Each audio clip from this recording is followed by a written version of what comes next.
Bismillahir Rahmanir Rahim. Now, I've asked Muslims, mainly traditionalists, sheikhs, imams, students of knowledge, to give me one instance where tapping a woman with a miswak resolves a marital dispute. Just one scenario, a practical scenario where فَعِظُهُنَّ did not work, وَهْجُرُهُنَّ فِي الْمَضَاجِعِ did not work, but hitting her worked. Just one instance of it. Now, I've had comments from people saying that they can't think of any. I personally cannot think of any. And actually, a lot of scholars actually say that you shouldn't even do this step. So it's like a step mentioned in the Quran that's redundant in our time. Now, as I said, the question that I always pose, and people don't like this question, but we have to ask it, is, would we expect this from a revelation from Allah subhanahu wa ta'ala, the all-knower, the all-wise? Will we expect this? The one who understands us, that he understands how relations work, marriage relations. He understands the nature of man, the nature of woman. And he gives this advice. So you can understand why there are scholars out there that, cannot accept this as the interpretation for وَضْرِبُهُنَّ. And they have every right to not go with the classical opinion. Because the classical opinion actually is based on ijtihad. And it uses weak ahadith, not the strongest sunnah, which is that the Prophet ﷺ did not hit his wives when there was no shoes done, and he did not hit them. That sunnah is more authentic, but they used weaker sources, and it was in a time that was completely different to our time. And we believe that the Quran is a miracle for all times. It's relevant for all times, all places, all cultures. So we need to get an understanding of وَضْرِبُهُنَّ that's consistent, not just with our time, with all times, and for it to be the best advice. So that's what I plan on doing, inshallah ta'ala. Now, the word daraba, what does it mean? And this is a problem, because we're thinking about this from a modern perspective, the way that daraba has been used. I mean, obviously, if you speak to any Arab and say, what does daraba mean? He'll say hit. This is the common, way it's used. But the question is, was this how the Quran used it? And linguistically, وَضْرِبُهُنَّ, if we look at this construction, وَضْرِبُهُنَّ, if we did interpret it to mean to strike, let's say we interpret it to mean to strike, we run into some issues, because then what happens is we have no choice but to use a weak hadith to interpret the Quran and to add details to the Quran. In other words, there was deficiency in the meaning given by Allah subhanahu wa ta'ala. It needed an outside source, which has a possibility of being wrong. It's not a strong hadith. And we're using this to interpret the Quran. So you see the problem with that. We're talking about the words of Allah subhanahu wa ta'ala. So you can understand why going down this path, there are big issues actually. Now, getting back to وَضْرِبُهُنَّ, if we take the route that it means to hit, it literally says, hit them. That you, men, hit them. So, it doesn't mention anything what to use.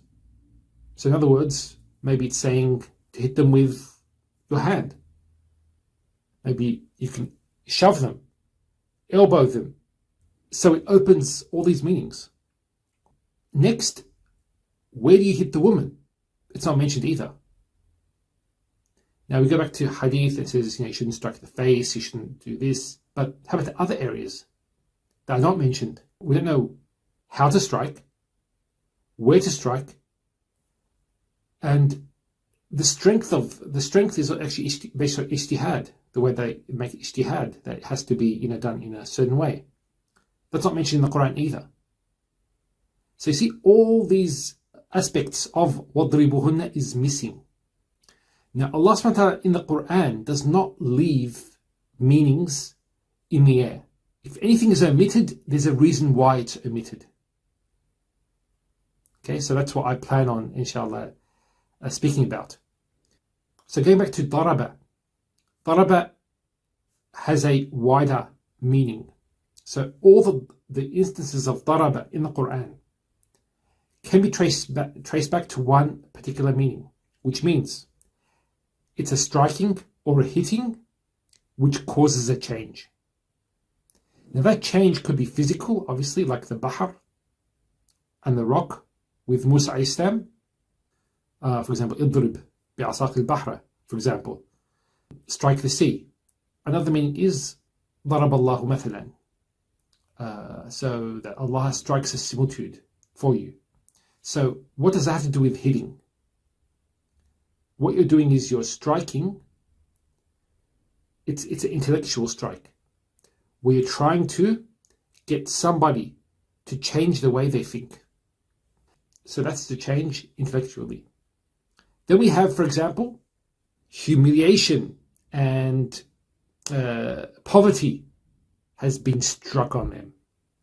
So this is a spiritual hitting. Now with daraba, it doesn't necessarily have to have a positive meaning or a negative meaning, like a bad meaning. It's not good or bad. It could even be neutral. So it depends on the context. And what I'm suggesting is وَضْرِبُهُنَّ. It's not actually bad for the woman. It's actually good for both the man and the woman. Because what's the reason for it? وَضْرِبُهُنَّ. And if they obey, it's obedience. It's rectifying the marriage. So actually this darb that the man does is actually a positive darb. Doesn't have a negative meaning. So وَضْرِبُهُنَّ, and I've explained this linguistically. This is what's known as al-mansub binaz al-khafid, which means that the maf'ud bihi, hunna, has been, it's joined straight to the verb because the harf jar has been omitted. And so what happens is there's actually a harf jar estimated. And the question now is, which harf jar are we talking about? And what type of nushuz are we talking about? Because every nushuz will estimate a different harf jar that will be appropriate to solve that issue. Because some nushuz, good advice can't solve it. Keeping a distance from her in bed can't solve it. These are deep-seated issues, very major issues that require a major step. And that's what وَضْرِبُهُنَّ is. It's a major step. It's initiated by the man. It's to the woman, and it could involve the man as well. So that's another point. Is it doesn't mean it's just the woman that's being affected by it, but the man also. I'll explain, inshallah. So as an example, there are actually quite a few scholars in our time that say that وَضْرِبُهُنَّ means al-ibti'ad wal-iftiraq, which means that you keep resistance away. That's the translation they have of وَضْرِبُهُنَّ. And they derive that from the ayah that comes after it, right after, وَإِنْ خِفْتُمْ شِقَاقَ بَيْنِهِمَا, and if you fear complete separation.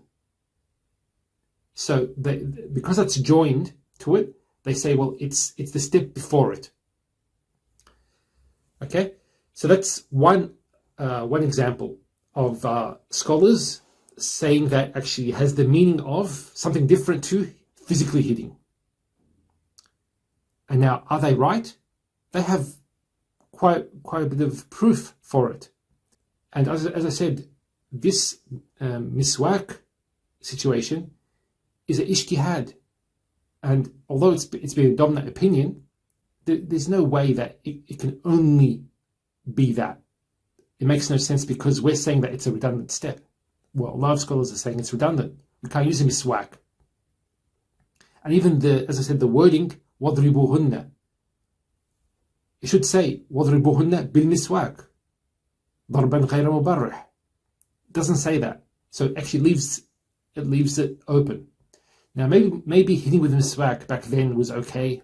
I don't know. I haven't heard any situations where hitting somebody with a miswak rectified a deep-seated issue. I've never heard that. Historically, I've never heard that. Today, in our times, I would definitely not. It's impossible. I don't think any such situation exists. I could be wrong, but I've never come across this. I've asked so many people. It's just, I can't imagine that a siwak can solve major problems. Now, getting back, so then the shoes of the woman is not specified. And so the darb, we need to understand what the nishuz is before we understand what the darb that could solve that problem. And so there's a change. Whatever the nishuz is, the darb will be different. And the problem is sometimes translators or interpreters, they interpret nishuz to mean one thing. There's actually a specific word for that thing that they're actually interpreting. Allah wouldn't use nishuz if He meant something specific. Okay, so getting back, so we have one of the meanings to separate completely. Not separate completely, but separate from your wife. Ibti'ad wal iftiraq. This can actually be estimated in wadribuhunna. If we take the harf jar, an, and we say wadribu anhunna, then we could estimate that meaning. It means that you keep a distance away from her. In some situations, that is the best solution for a particular nishuz. She might be really, angry. Let's say she's very angry. She doesn't want to see you, for example. You've actually done something. Not you, but the man's done something, which is, even in the Sharia, would be considered, like something pretty bad. And she's just, lost, from her anger. And she tells you, I want to see you. She's still in the house. She's not leaving completely. So what do you do in this situation? You leave her. Now that's nishuz from her because of the man. So it doesn't mean, and nishuz from a woman doesn't necessarily have to be from her only. It could be from the man as well. So you need to realize these things. Some situations, no, it's from the woman, and the man keeps his distance away. And sometimes that could be a way to get her to come back to obedience. If a man, for example, had enough and he said, you know what, things have to change. If they don't change, I really can't handle this situation. So, and you keep a distance away. That might cause fear inside her, that distance, and then make her return back. As an example, I'm just giving some scenarios here. Let's say now we have nishuz where both the man and the woman are having issues with it. They're both having issues. They're very stressed out. They're falling apart, between each other from the stress, from life in general. And maybe if kids are involved, then they get affected by it. So it's from the man and the woman. And the man notices his wife, for example, so in certain aspects of the marriage which is not fulfilling her duties. And he might not be fulfilling the duties either. But the man, he realizes a stage where he has to come in and act, for example. Let's say the woman's not acting.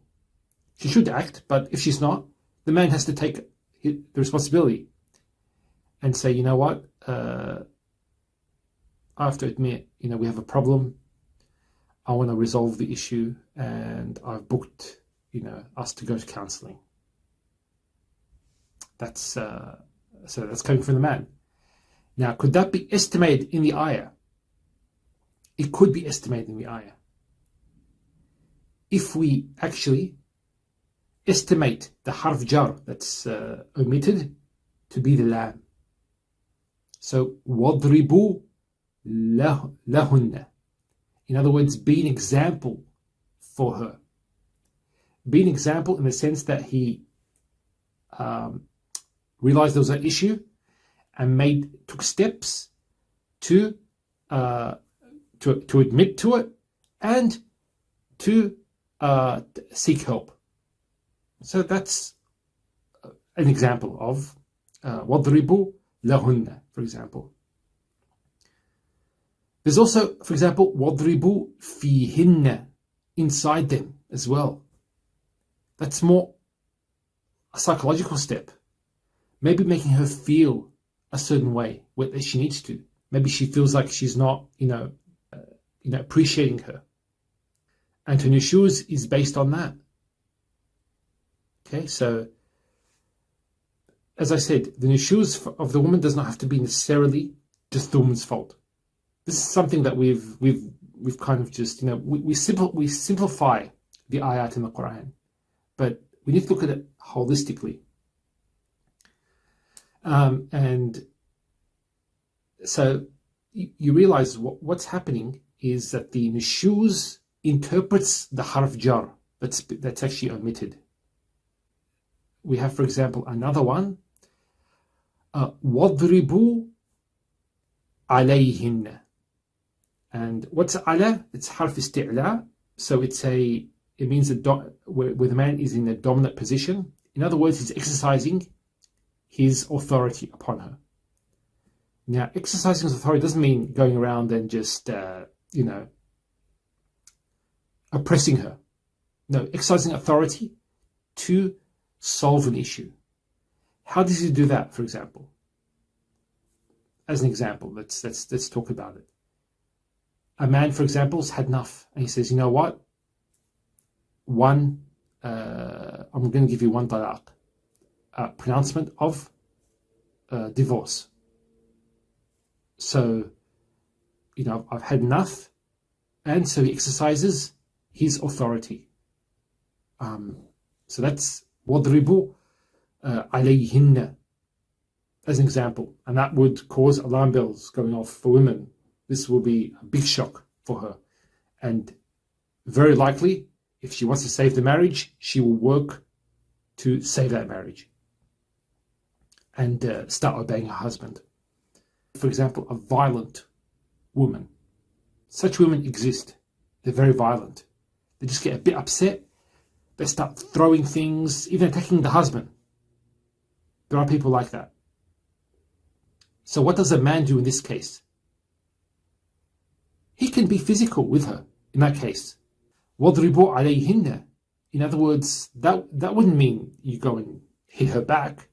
No, that would mean to subdue her. Even calm her down. Take her to therapy. فَاضْرِبْ فِيهِنَّ as well. So even more than one course of action. Some issues require more than one course of action. Okay? So you see the haruf jar that can be used in this section.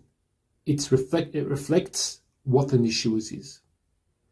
And this is perfectly in line with the guidance of Allah subhanahu wa ta'ala. That the solutions are what we understand based on our times. And it's the man actually that takes the role, that should take the role. Any nushuz that happens from the woman, and the first thing he should say is it my fault? That's the first thing he should try to find out, am I the cause of her nishuz? And this is why we have the first step, فَعِظُهُنَّ. And women are not going to, if you talk to them, they're not going to, leave things inside like the way we do as men. They'll let it all out for us. That was about وَضْرِبُوهُنَّ فَإِنْ أَطَعْنَكُمْ. And if they obey, فَلَا تَبْغُوا عَلَيْهِنَّ سَبِيلًا. Don't take a path against them. Don't start reminding them, oh, you did this before, why did you do it? No. You act like it didn't even happen. وصلى الله على محمد وعلى آله وصحبه وسلم والحمد لله رب العالمين.